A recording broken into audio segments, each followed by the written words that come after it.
자, 다음 수업 8고차입니다. 3.1운동이 일어나고 나서 일본의 통치 방식이 20년대에는 문화 통치라고 하는 방식으로 바뀐다고 했었죠. 여기 3.1운동 때문에 일본의 통치 방식이 바뀌게 되죠. 예전에는 무섭게 찍소리도 못하게 한국인들을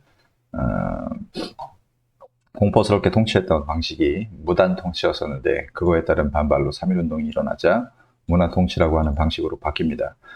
이 문화 통치의 방식, 주요 내용이 어떤 것들이 있었는지가 이번 시간에 제일 중요한 내용입니다.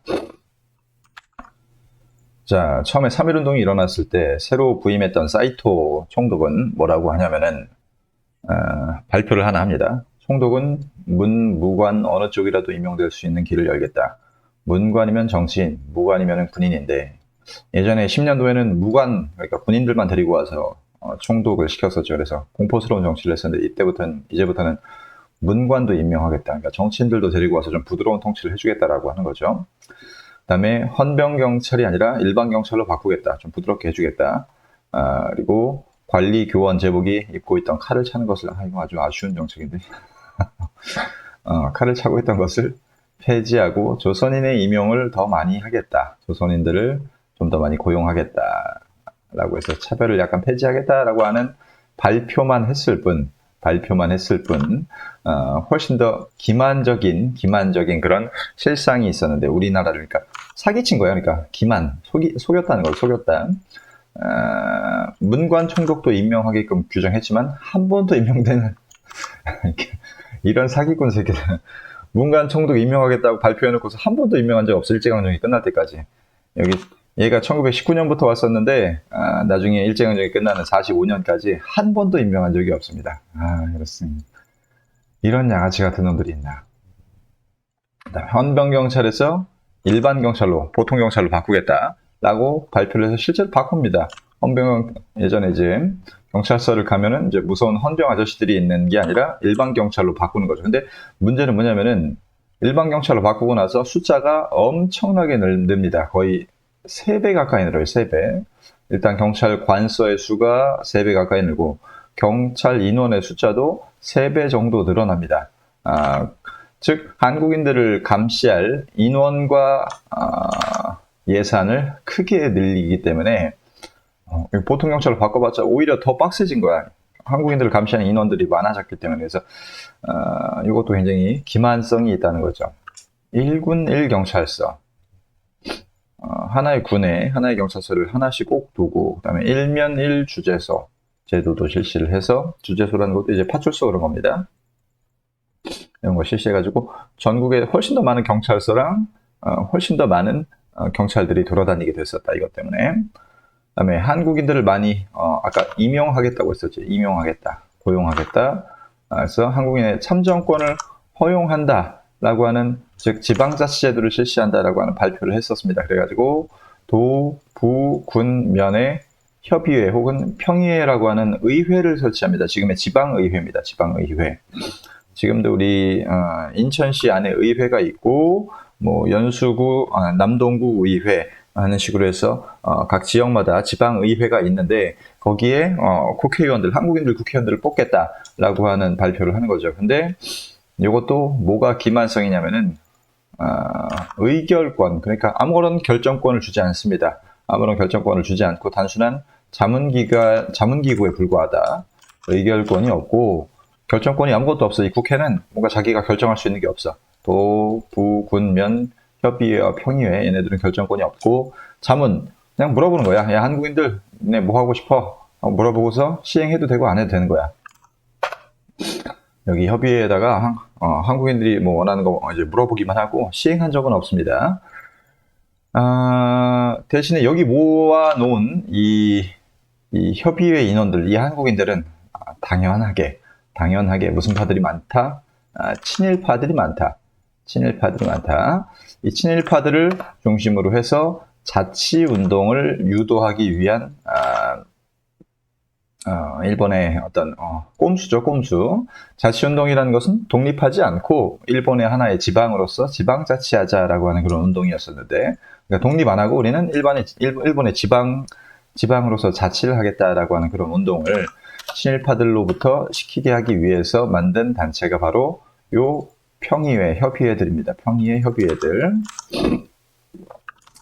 그래서 이때 20년대부터는 친일파들이, 이 20년대 문화 통치는 요게 상징적이야. 요게 친일파, 요게 제일 중요해.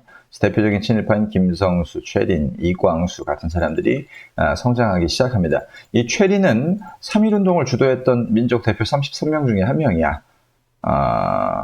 이광수는 3.1운동 때 독립선언서를 만든 사람이야. 독립선언서, 이제 원문 본 사람들이 있을지 모르겠지만 나중에 볼 겁니다. 독립선언서를 만든 사람이고, 김성수는 우리나라의 당시 큰 이제 재벌 같은 사람이었고, 뭐 동아일보도 만들고 고려대도 만들고 했었는데 친일파에 들어가죠. 지금도 얘네, 특히 김성수네 뭐 가족이나 얘네들은 자기들이 친일 안 했다고 하는데 어마어마하게 친일 활동을 했었습니다. 그 사람 김성수, 최린, 이광수 많습니다. 그 외에도 김환란, 이화여대를 만들었던 김환란 요 여자, 친일경찰 노덕술, 우리 안익태 애국가를 만드는 안익태. 애국가도 약간 친일파 논란, 친일파가 만든 애국가라고 해서 이제 뭐 없애자, 뭐 그대로 쓰자 하는 논란이 있는데 아직까지는 그냥 쓰고 있습니다.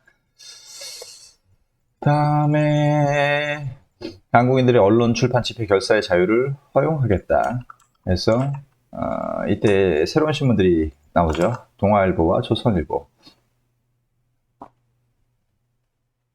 근데 이거는 일본인들이 허용해준 신문사이기 때문에 당연히 아까도 얘기했지만은 일본인들이 허용해준 이런 기관 안에 모인 한국인들은 대부분 친일파들이야. 여기 조선일보 자체가 처음에 친일파들이 만든 신문사였었어. 동아일보는 좀 괜찮아. 그래도 동아일보는 그래도 한국인들 중에서 독립운동가들이 이제 핵심이 돼가지고 이런 신문사를 운영했었는데, 조선일보는 이건 완전히 쓰레기 신문이었었어 당시에. 말해도 되나? 조선일보한테 고소당하지 않으려나? 조선일보가 뭐 내가 뭐라고 뭐 고소를 하겠어? 자, 조선일보, 동아일보, 이건 친일파들이 만든 신문 단체였기 때문에 뭐 일본을 비판하는 활동을 거의 하지 못합니다. 그리고 일본을 조금만이라도 비판을 조금만이라도 해도 검열을 해서 신문 기사를 삭제하거나, 이게 동아일보, 조선일보 참가하는데 신문 기사 삭제된 겁니다. 이게 삭제된 거. 신문 기사를 삭제하거나 압수하거나 간행을 정지하거나 폐간시켜버린다. 그래서 거의 뭐 제대로 활동을 하지 못합니다. 동아일보, 조선일보가. 동아일보는 그나마 괜찮아. 동아일보는 좀 괜찮았는데, 얘는 계속 이제 정간되고 폐간되고 하다가 나중에, 폐간은 아니고 정간되고 하다가 나중에 일제시대 말 되면은 거의 완전 친일파 신문으로 바뀝니다. 여기 보면, 아이고, 뭐야, 카톡. 자, 당시, 1930년대 일제강점기 말이 되면은 거의 완전히 친일파 신문으로 바뀌어가지고, 여기 일본 왕 사진도 대문짝만하게 실어놓고, 뭐, 천황폐하, 무슨 축하 공식 일정을 알리는 그런 신문들을 대문짝만하게 실어놓는 그런 활동들을 하기도 하는 게 조선 동아일보다. 동아일보는 뭐 일장기 삭제 사건도 있고 해가지고 괜찮기는 한데, 조선일보 얘네는 완전히 질이 좀 안 좋은 신문사입니다. 치안유지법이라고 하는 걸 제정을 하는데, 치안유지법은 독립운동가들을 탄압하기 위해서 만들었던 법입니다. 여기 보면 국채를 변화시키려고 하거나 국가의 체제를 변화시키려고 하는 사람, 이런 사람들은 징역 또는 금고에 처한다. 즉, 국가 체제를 그러니까 일본의 식민지 지배 체제를 변혁하려고 하는 독립운동가들을 금고에 처한다라는 뜻입니다. 혹은 사유재산 제도를 부인한 사회주의자들이죠. 사유재산 제도를 부인하는 사람들도 징역, 금고에 처한다. 당시 독립운동가들 중에서 사회주의자들이 많았었습니다. 그러니까 쉽게 얘기해서 이거는 독립운동가들을 탄압하기 위해 썼던 법이다라고 생각을 하면 되겠습니다. 그 다음에 2차 조선교육령이라고 하는 걸 발표를 해서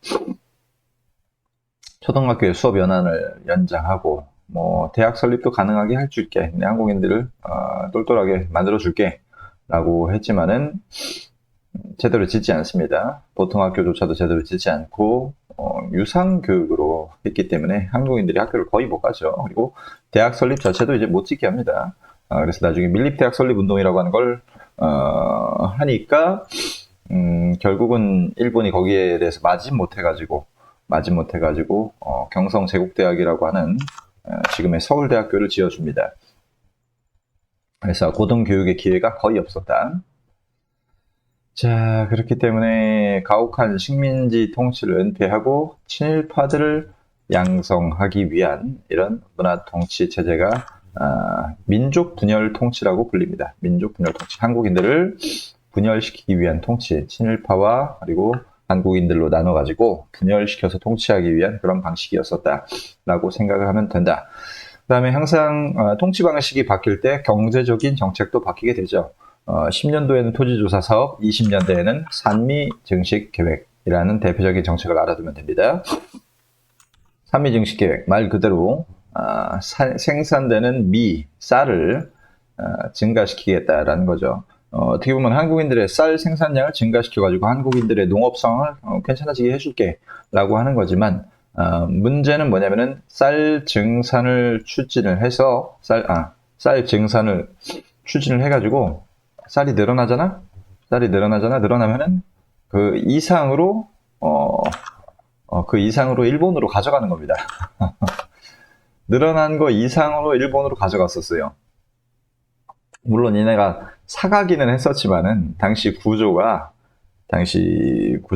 이게 사간다고 볼 수가 없었던 게 그러니까 당시 이제 쌀을 생산을 하면은 우리 한국의 친일파 지주들이 많이 가져갔단 말이에요. 친일파 지주들이. 지주들은 일본에다 파는 게 더 이득이었기 때문에 일본에다 쌀을 많이 팔았었어요.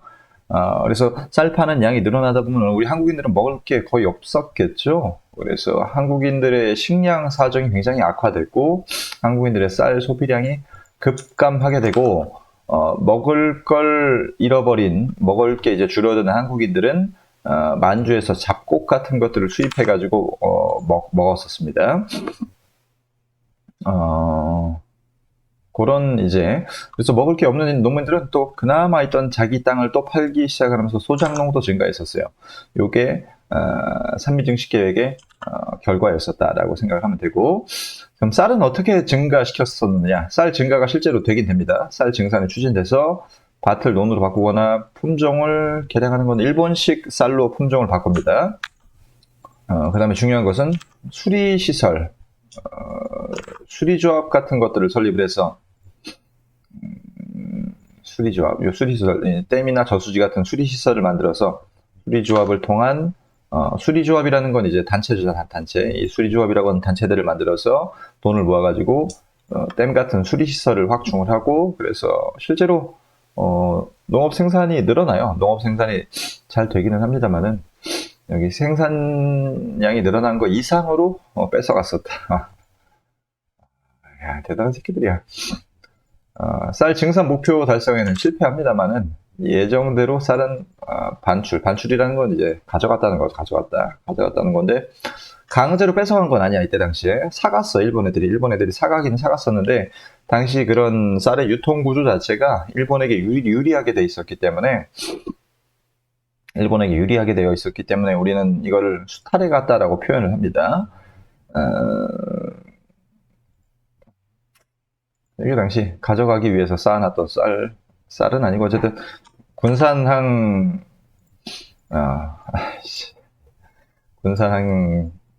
개방 기념으로 이제 쌀 탑을 만들어놨던 건데 나중에 가져갔겠지. 쌀 소비량이 여기 보면 한국인들은 원래도 낮았었는데 점점 줄어들고 있죠. 20년대 때. 근데 일본인 소비량은 안정적으로 유지되는 모습을 보입니다. 여기도 보면은 쌀의 반출량이 점점 늘어나고 있죠. 쌀 생산량도 약간 늘어나고 있죠. 그러니까 산미 쌀의 생산을 증식시키겠다라고 하는 계획, 그리고 이걸 가져가겠다라고 하는 계획, 그리고 한국인들의 쌀 소비량은 점점 줄어들고 있죠. 이것만 봐도 20년대 때 산미 증식 계획으로 인해서 한국인들의 쌀 소비량이 굉장히 감소했구나라고 하는 것을 알 수가 있습니다.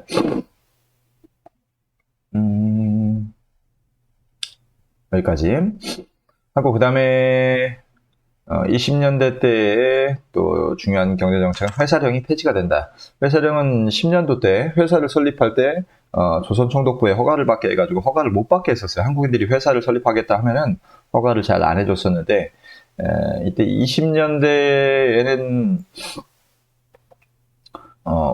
그러니까 이 회사령 허가 제도를 10년도에 시행을 했는데, 한국인이든 일본인이든 회사를 만들고 싶으면 허가를 요청을 했었는데, 일본인 회사는 허가를 해줬었고 한국인 회사는 허가를 잘 안 해줬었단 말이야. 그래서 일본인 회사가 엄청나게 성장을 했었고, 20년대가 되면은 일본인들도 회사 허가해달라고 신청하는 게 귀찮은 거야, 이제. 그렇게 하지 않아도 일본인 회사가 굉장히 컸기 때문에 한국인 회사는 얼마든지 경쟁에서 누를 수 있어서 회사령 자체가 거추장스러우니까 이거를 폐지시켜 버립니다. 신고 제도로. 그러니까 회사를 설립할 때는 그냥 신고만 해라. 그러면 그냥 완전히 신고만 하고서 니들 마음대로 지어도 되는 거야. 그래서 일본 회사가 어느 정도 성장한 상황이기 때문에 이제 회사령 자체가 거추장스러워서 폐지시켜 버렸다 라고 알아두면 되고, 관세도 폐지합니다. 그래서 일본의 대재벌인 미쓰비시 노코치 같은 회사들이 우리나라에 대량으로 진출해서 우리나라 북부지방, 자원이 풍부했던 북부지방에 큰 공장을 설립합니다. 여기까지가 이번 시간 내용. 그 다음에 총독 한 번도 임명된 적이 없었다. 무상교육, 아니라 유상교육이죠. 그리고 한국인들은 높은 소장료와 증상 비용까지 부담하는 이중적 수탈 구조를 가지고 있었다. 친일파, 민족분열, 회사령, 신고제도 바꾸고, 신문, 검열, 보통경찰 증가했다. 그 다음에 문화 통치를 내세워서 한국인들을 지배했었고, 그 다음에 치안유지법을 만들어가지고 독립운동가들을 단합했었다. 식민지배를 공고하려고 하는 민족분열 통치였었다. 그리고 관세가 폐지됐고, 북부지방에 공장이 세워졌고, 토지조사 사업의 10년도, 그 다음에 20년도에는 산미증식 계획이었었다. 여기까지 끝.